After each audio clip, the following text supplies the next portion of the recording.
Et si vouloir aider les autres était en train de vous détruire? Vous êtes toujours là pour tout le monde, vous écoutez, vous soutenez, vous donnez, on vous admire pour ça. Mais au fond, vous êtes fatigué, incompris, parfois même en colère. Et si ce n'était pas de l'amour, mais plutôt une fuite? Une stratégie inconsciente pour exister, contrôler, éviter votre propre vide. Dans cette vidéo, vous l'aurez compris, vous allez comprendre pourquoi ce rôle vous use, pourquoi il ne sauve personne, et comment en sortir sans devenir froid ni égoïste, mais libre. Passons immédiatement à la première partie de cette vidéo, ce que tu crois faire et ce que tu fais vraiment. Vous êtes peut-être de ceux qui donnent tout, qui soutiennent, qui portent. On vous appelle souvent gentil, loyal, solide. Mais derrière ce rôle, il y a une tension, un épuisement, une frustration et parfois même une colère sourde que vous n'osez même pas nommer. Le syndrome du sauveur, c'est souvent quand vous vous sentez responsable du bien-être des autres, vous pensez devoir réparer, soutenir, soulager, vous avez du mal à dire non ou à lâcher prise, vous vous oubliez au nom du bien. Mais en réalité, vous ne sauvez pas, vous contrôlez. Et vous le faites souvent sans en être conscient. La plupart du temps, vous pensez aider, soutenir, être utile, montrer de l'amour, empêcher la souffrance. Vous vous dites, si je ne le fais pas, qui le fera ?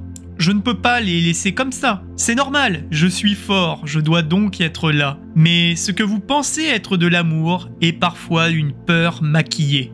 Voyons maintenant ce que vous faites vraiment en faisant cela. En réalité, vous empêchez l'autre de grandir, vous imposez sans le dire, vous masquez vos propres besoins, vous cherchez inconsciemment à être indispensable et créez une dette affective implicite. Alors ce qui est certain, c'est que vous ne le faites pas avec malveillance, mais vous le faites pour exister à travers le besoin des autres. Et c'est là que commence le cercle toxique. Je vous partage maintenant les signes subtils que vous jouez avec ce rôle. Vous êtes épuisé, mais vous continuez à donner. Vous êtes frustré que l'autre n'avance pas. Vous vous sentez utilisé, mais ne dites rien. Vous faites pour les autres ce qu'ils ne vous demandent même pas. Vous êtes blessé qu'on ne vous remercie pas assez. Et pourtant, vous continuez, parce que votre identité s'est accrochée à ce rôle. Derrière chaque sauveur, il y a souvent un besoin d'être reconnu, une peur du rejet, une angoisse du vide et une difficulté à exister pour soi-même. Alors aider devient un moyen de se valider. Et tant que les autres ont besoin de vous, vous avez l'impression d'avoir une place. Mais à quel prix? Vous vous dites que aider par amour, par humanité, sans attendre. Mais quand l'autre vous repousse, vous oublie, ne change pas malgré votre aide, vous êtes blessé, parfois même en colère. C'est la preuve que votre aide n'était pas gratuite, elle était chargée, transactionnelle, elle attendait un retour émotionnel. Je suis sûr que vous vous êtes peut-être construit comme celui qui aide,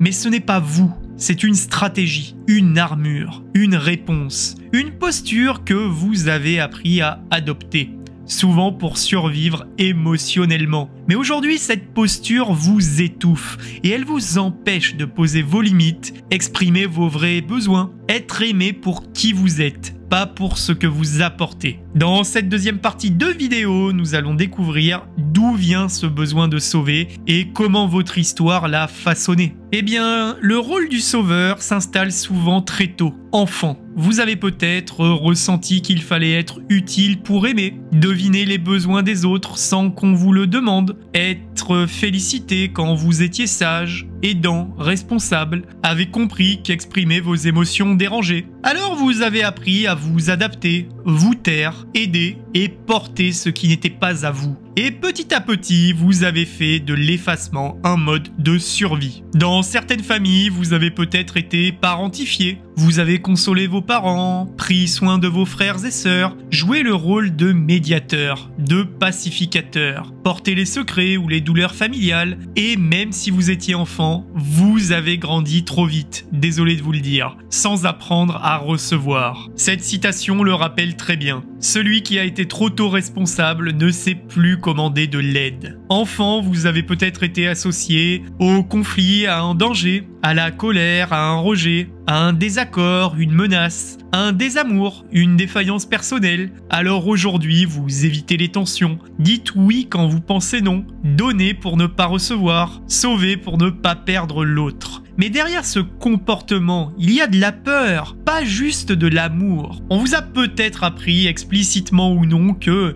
être aimé, c'est servir, exister, c'est être utile, valoir, c'est être indispensable. Et donc, vous avez développé un amour transactionnel où l'autre vous garde près de lui parce que vous le portez, non pas parce que vous êtes juste vous-même. Et ça fait mal. La plupart des sauveurs ont manqué d'attention, de chaleur, d'écoute, de regard bienveillant. Et au lieu de demander, ils ont commencé à donner, beaucoup trop, espérant inconsciemment que ce don ferait revenir l'amour. Mais donner n'est pas recevoir, et aider ne comble pas le manque d'être accueilli. C'est peut-être votre mantra. Moi je gère, je peux tout encaisser, ce n'est pas grave, l'important c'est eux. Mais cette posture en apparence noble est souvent l'un refus d'admettre votre propre besoin d'être aidé. Et plus vous refusez ce besoin, plus vous devenez prisonnier du rôle de ce pilier. Et vous n'avez pas choisi consciemment ce rôle. Il s'est construit en réaction à un environnement. Mais aujourd'hui, vous avez le pouvoir de le voir. Et ce que vous voyez, vous pouvez commencer à le transformer. Car ce que vous avez fait par adaptation, vous pouvez le quitter par choix. Passons maintenant à la troisième partie de cette vidéo où nous allons découvrir pourquoi ce rôle de sauveur vous détruit à petit feu et pourquoi, paradoxalement, il n'aide même pas vraiment les gens que vous essayez de sauver. Tout d'abord, il vous épuise silencieusement. Vous donnez du temps, de l'énergie, du soutien émotionnel, de la disponibilité mentale. Mais à force, vous vous videz. Et comme vous ne vous autorisez pas à recevoir, vous ne vous rechargez jamais.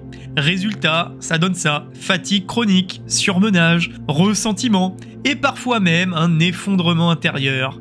Cette citation illustre très bien ce concept. À force de porter les autres, tu oublies que toi aussi tu as besoin d'être porté. Vous attendez de la gratitude, du changement chez l'autre, une reconnaissance implicite, mais l'autre ne vous remercie pas, recommence les mêmes erreurs, s'éloigne parfois même et vous rejette. Et vous vous sentez trahi, vidé, invisible, parce que vous attendiez un retour émotionnel que vous n'avez jamais nommé. Plus vous aidez, plus vous disparaissez. Vous ne savez même plus ce que vous aimez, ce que vous voulez ou ce dont vous avez besoin. Parce que vous avez trop vécu dans l'autre. Et aujourd'hui, vous n'êtes plus qu'une fonction. Le soutien, l'aide, l'appui. Mais vous êtes où là-dedans? Sauver, c'est aussi avoir le dessus. Même si vous êtes bienveillant, il y a parfois une part de vous qui vous dit « oui, il a besoin de moi. Sans moi, il ne s'en sortira pas. Je comprends mieux que lui ou elle ce qu'il faut faire. » Et sans le vouloir, vous empêchez l'autre de prendre ses responsabilités, apprendre de ses erreurs ou devenir autonome. Votre aide devient alors une prison dorée. Plus vous aidez quelqu'un qui ne vous a rien demandé, plus vous lui envoyez un message inconscient. Tu n'es pas capable sans moi. Et l'autre peut donc devenir dépendant, vous en vouloir, ou se révolter contre vous, ou même s'effondrer dès que vous n'êtes plus là. Votre aide devient donc un frein à la croissance, et parfois même un outil de contrôle. Cela emmène à un cercle toxique.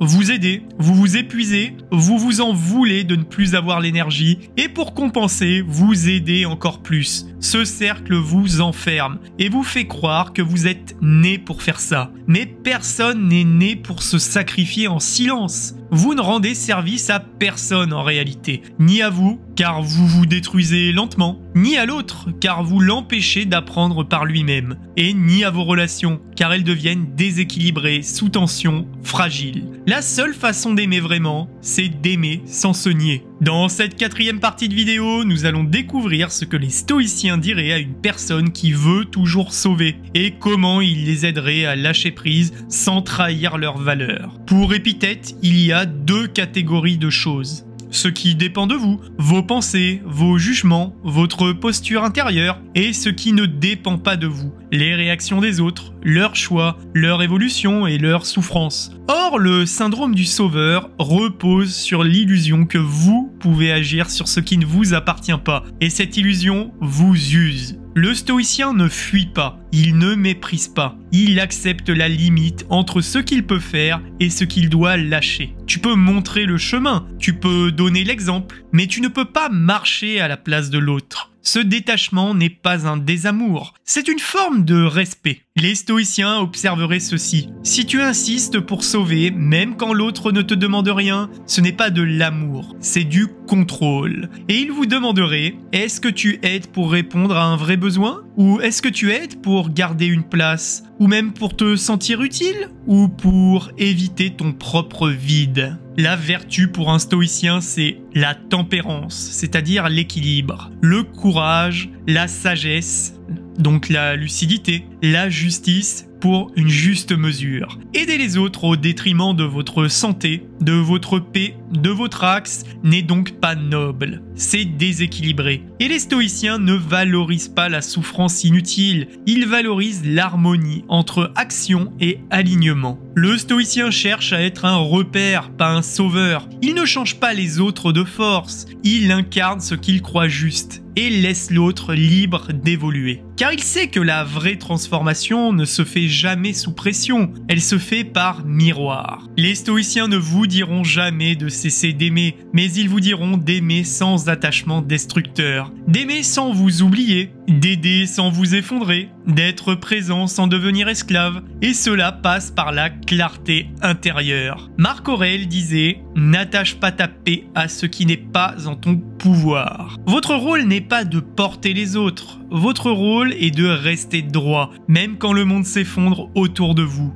Et c'est là, selon les stoïciens, que vous aidez le plus, non pas en sacrifiant votre énergie, mais en devenant un exemple calme, de stabilité et de cohérence. Nous allons maintenant passer à la dernière partie de cette vidéo où nous allons découvrir comment sortir du rôle de sauveur sans devenir indifférent, sans couper les ponts, mais en devenant lucide, équilibré et réellement utile. La première étape serait de l'identifier clairement. Ce n'est pas vous, ce n'est pas une fatalité, c'est un réflexe, un conditionnement, une stratégie ancienne. Et aujourd'hui, vous pouvez mettre un mot dessus, car ce que vous nommez, vous commencez à le reprendre en main. Point numéro 2, cessez de justifier votre existence par l'utilité. Vous n'êtes pas là pour être utile, vous êtes là pour être vrai. Votre valeur n'est pas dans ce que vous faites pour les autres, mais dans ce que vous êtes quand vous êtes aligné. Et plus vous cherchez à être nécessaire, plus vous créez des relations déséquilibrées. Point numéro 3, apprendre à dire non sans vous excuser. Le non n'est pas un rejet, c'est une projection, c'est une délimitation, c'est un acte d'amour pour vous-même. Vous pouvez juste dire « je comprends ta souffrance, mais je ne peux pas porter ça pour toi » ou même « je suis là, mais je ne vais pas faire ça à ta place » ou « je t'écoute, mais je ne vais pas me sacrifier » et chaque non juste, posé, sans agressivité, renforce votre axe. Point numéro 4, accepter l'inconfort du changement. Et oui, sortir du rôle de sauveur va provoquer de la culpabilité, des réactions, parfois du rejet et même de la solitude. Mais il faut savoir que c'est un passage obligé, car vous êtes en train de vous repositionner. Et vous ne pouvez pas changer sans bouleverser les anciens équilibres. La philosophie stoïcienne vous aurait dit « tiens bon dans ce qui est juste, même si cela secoue le monde autour de toi ». Point numéro 5, remettre l'autre face à sa responsabilité. Aider, ce n'est pas faire à la place de l'autre, c'est soutenir sans porter. Cela veut dire ne pas anticiper les besoins de l'autre à sa place, ne pas vous précipiter pour réparer, ne pas empêcher les conséquences naturelles de ses actes. C'est ainsi que l'autre mûrit et que la relation s'équilibre. Point numéro 6, créer de nouvelles relations fondées sur l'authenticité. Quand vous quittez le rôle du sauveur, vous ouvrez la porte à des relations beaucoup plus simples, plus sincères, plus légères et plus réciproques. Vous ne serez plus indispensable, mais vous serez libre et profondément respecté. Point numéro 7, devenir un repère, pas un refuge. Votre nouvelle posture, eh bien, vous écoutez, mais vous ne vous absorbez pas. Vous aimez, mais vous ne vous pliez plus. Vous êtes présent, mais vous ne vous oubliez jamais. Et c'est cela, aider sans s'effacer. Être un repère, pas un refuge, un phare, pas une béquille. Vous n'êtes pas là pour sauver le monde, vous êtes là pour vous tenir droit dans le monde. Et quand vous le faites, vous inspirez plus que vous ne poussez, vous aidez plus que vous ne contrôlez, et vous aimez plus profondément sans vous sacrifier. Sortir du rôle du sauveur, ce n'est pas devenir moins aimant, c'est devenir plus libre. Et maintenant, je vous pose une question. Partagez-moi vos réflexions en commentaire. Et vous, jusqu'à quand allez-vous croire que vous devez vous effacer pour mériter d'être aimé ?